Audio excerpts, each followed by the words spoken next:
Halo teman-teman, salam sehat selalu untuk kita semua, salam sejahtera. Bagaimana kabar? Pasti baik-baik saja. Ya, doa saya teman-teman bersama keluarga dimanapun teman-teman berada. Ya, itu yang penting kesehatan harus dijaga. Salam buat keluarga Anda. Terima kasih untuk semua teman-teman yang sudah mensubscribe channel YouTube Bung Ropan. Karena tanpa bantuan teman-teman, channel saya ini juga tidak akan berkembang. Baik, kita akan lanjut berbicara dengan sosok Martin Paes. Nah, kita tahu bersama bahwa melawan Arab Saudi tanggal 5 September yang akan datang, penjaga gawang berusia 26 tahun dari FC Dallas ini tidak akan ikut serta. Sebenarnya sih saya ingin melihat debut dari seorang Martin Paes setelah dia resmi bisa memperkuat tim nasional Indonesia. Sudah disetujui oleh FIFA karena dia sebelumnya kan pada tanggal 30 April yang lalu sudah menjadi warga negara Indonesia, sudah diambil sumpah di Kemenkumham dan resmi mendapatkan paspor. Sehingga banyak yang menantikan itu udah hampir 3 bulan lamanya, dan akhirnya pada pekan yang lalu dia sudah dinyatakan oke ya untuk bisa memperkuat tim nasional Indonesia. Nah, saya menginginkan dia tampil langsung di Arab Saudi. Tapi setelah berbicara dengan Pak Ketua Umum Pak Erick Thohir, ya sudah dijelaskan bahwa mesti akan ikut diregister, paling tidak dia harus bisa 1 bulan dulu. Karena register itu ternyata teman-teman, karena ada yang menyatakan kalau dia tidak main melawan Arab Saudi, berarti dia tidak bisa bermain melawan Australia dong. Karena kan selisihnya cuma dari tanggal 5 ke tanggal 10. Kenapa cuma lawan Arab Saudi? Ya, itu banyak teman-teman juga yang mungkin belum paham, belum mengerti dengan apa yang ada di persyaratan yang sudah dikeluarkan oleh AFC. Karena itu sebelumnya pada tanggal 5 ya. Mestinya 5 Agustus lalu sudah bisa masuk. Tapi kan belum. Martin Paes itu baru kalau nggak salah tanggal 18 kemarin ya. Baru dia disahkan ya. Jadi sudah lewat waktunya. Jadi mesti tunggu kalau sampai tanggal 5 ya harus sampai 1 bulan itu. Jadi dia tidak tersedia melawan Arab karena dari 5 Agustus sampai 5 September. Setelah itu nantinya baru dia bisa bermain. Sudah lewat tanggal 5 di Arab baru bisa bermain dengan Australia di GBK, di Gelora Bung Karno ya, di Senayan. Karena kita masih bisa mendaftarkan itu paling tidak sesuai dengan aturannya mulai tanggal 3 ya, atau 7 hari sebelum laga melawan Australia. Jadi masih bisa 3 September sebenarnya didaftarkan Martin Paes. Tapi kan itu tidak perlu karena Martin Paes begitu kemarin lolos tanggal 18 langsung didaftarkan untuk mengantisipasi ikut di tanggal 10 melawan Australia. Jadi sudah aman sebenarnya Martin Paes, tidak perlu harus tunggu sampai tanggal 3 September. Walaupun itu yang diinginkan kan 7 hari sebelumnya, paling tidak 3 September sudah didaftarkan, atau kalau perlu lebih awal, tanggal 1, tanggal 2, tapi tidak. Jadi yang kemarin sudah didaftarkan langsung sehingga dia bisa tenang untuk bisa bermain. Jadi debut dia.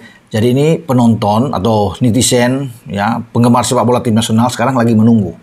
Ya, ini penasaran berdebar-debar sosok Martin Paes tampil. Dan luar biasanya justru dia tampil itu di depan publik kita di GBK. Pasti GBK itu akan sold out dari segi tiket. Sudah dibuka kemarin. Ya, belum lama ini untuk pembelian duel antara Indonesia sebagai tuan rumah melawan The Socceroos Australia. Saya tidak bisa membayangkan ini.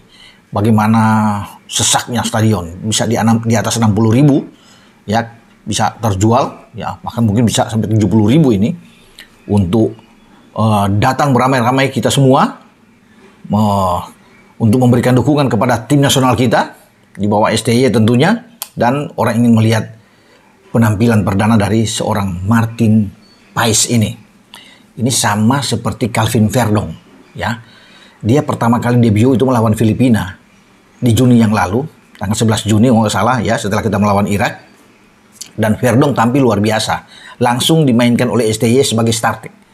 Dia di starting 11, dia ada di lapangan di 11 pemain, walaupun di babak kedua memang dia digantikan, tapi setidaknya ya penonton semua, penggemar sepak bola untuk khususnya tim nasional sudah bisa melihat bagaimana tidak salah kita mengambil Calvin Verdong untuk bermain. Dia memperlihatkan penampilan perdana luar biasa, langsung dapat chemistry-nya cepat sekali dalam penyesuaian dia, adaptasi dia dengan teman-teman, padahal baru pertama kali, tapi dia bermain dengan baik, banyak mendapat pujian.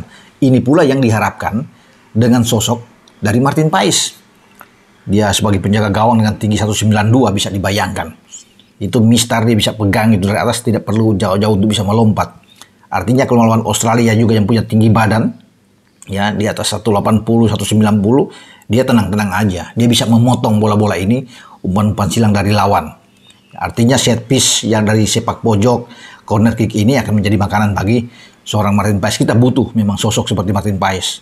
Punya pengalaman, ya karena tidak dilakukan lagi kan. Dia pernah bermain di tim U19 Belanda, tim nasional, tim U20, tim U21 Belanda. Jadi oke lah, apalagi sekarang menjadi kiper utama di FC Dallas. Ya, baik sekali, dan kita beruntung bisa mendapatkan seorang Martin Paes. Dia bisa memilih Indonesia. Walaupun sebenarnya di Belanda juga sebenarnya masih bisa masuk dia. Untuk kiper kedua, kiper ketiga masih bisa masuk. Tapi Paes sudah membulatkan hati dia untuk bermain bersama dengan tim nasional Indonesia. Jadi dia sabar, walaupun kemarin April akhir itu sudah dia oke jadi WNI, tapi terus dia sabar. Dia belajar bahasa Indonesia dengan baik, ya. Dan ini keseriusan dia. Artinya nasionalisme tidak bisa dilakukan lagi dengan seorang Martin Paes ini ketika berada di Indonesia. Jadi kita sangat, sekali lagi ya, beruntung untuk bisa mendapatkan seorang Martin Paes, karena memang kita butuh kiper kita yang menjadi salah satu titik kelemahan yang dikeluhkan juga oleh STY. Ya, sehingga kiper-kiper lain yang ada seperti Nando atau Hernando Ari, Adi Satrio, Nadeo bisa melihat langsung, bisa belajar, saya pikir. Tidak perlu merasa ada tersaingi dengan kehadiran dari seorang Martin Paes. Justru kita bisa, kiper-kiper kita bisa mengambil keuntungan di sini untuk bisa melihat bagaimana cara Martin Paes bisa menjaga ya, pertahanan atau penjaga gawang ini di bawah Mistar dengan sangat bagus. Jadi ini menjadi modal juga bagi Nando, bagi Adi Satrio atau Nadeo untuk bisa melihat kepiawaian dari seorang Martin Paes. Dan bukan tidak mungkin Martin Paes juga akan menurunkan ya ilmunya kepada yang lebih junior dari dia seperti Nando yang menjadi kiper kedua tentunya. Dan ada yang mengatakan bahwa ini akan mematikan kalau dia datang Paes. Ada lagi banyak yang mengatakan ini akan menyulitkan bagi Nando. Tidak juga, Nando menerima ini dengan welcome yang luar biasa. Itu wawasan atau cara berpikir dari seorang anak muda seperti Nando untuk bisa menanggapi kedatangan Paes. Bagus, dia ingin belajar dari seorang Martin Paes. Dia tidak merasa ada tersaingi sama sekali di sana. Dia tahu persis. Jadi itulah baiknya bagi Nando, juga termasuk bagi Adi Satrio tentunya. Nah, banyak juga teman-teman yang melihat bahwa dia mestinya bermain melawan Arab Saudi, tapi tidak, ya. Karena kalau teman-teman juga bisa menyaksikan dari channelnya Pak Arya, ya Sinulinga, salah satu ex PSSI, juga kan sudah dikatakan Pak Arya sudah mempertegas bahwa melawan Arab Saudi juga tidak tersedia Martin Paes kecuali melawan Australia. Jadi ini benar, sehingga ada yang mengatakan ini nggak benar, mungkin hoax atau apapun, tapi Pak Arya sudah mengatakan itu. Karena sebelum Pak Arya bilang, ya saya sudah mendengar langsung dari Pak Ketua. Jadi nggak salah, kalau memang ini tidak benar pasti Pak Ketua akan protes. Saya tidak mengeluarkan ucapan atau kata-kata seperti itu, tapi akhirnya kan enak. Langsung dipertegas oleh Pak Arya bahwa memang benar dia tidak akan tersedia melawan Arab Saudi. Jadi enak juga untuk bisa ada klub di sini. Tapi tidak mengapa teman-teman, ya. Yang penting bagi kita sudah mendapatkan Martin Paes. Dia sudah bisa bermain di putaran ketiga. Lawan Australia, lawan Bahrain, nanti kita tandang lawan China pada Oktober depan, kita balik lagi ke kandang pada November menjamu Jepang. Kita juga kita akan bertarung dengan Arab Saudi juga, ya. Nantinya juga di kandang, karena kita habis ini ke Arab akan ke kita 19 November. Jadi saya pikir oke lah buat kita bisa melihat. Cuma sekarang kan saya juga penasaran, ingin melihat penampilan dari seorang Martin Paes ketika dia berada di GBK.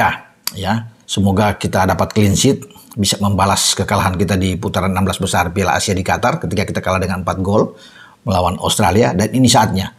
Ketika sudah ada Martin Paes, sudah ada Jai Isyes, Calvin Verdong, Tom Hair, dan Ragnar Oratmangun yang tidak bermain ketika kita dikalahkan oleh Australia di Piala Asia, tentunya akan lain atmosfernya, akan beda ya cara bermain kita.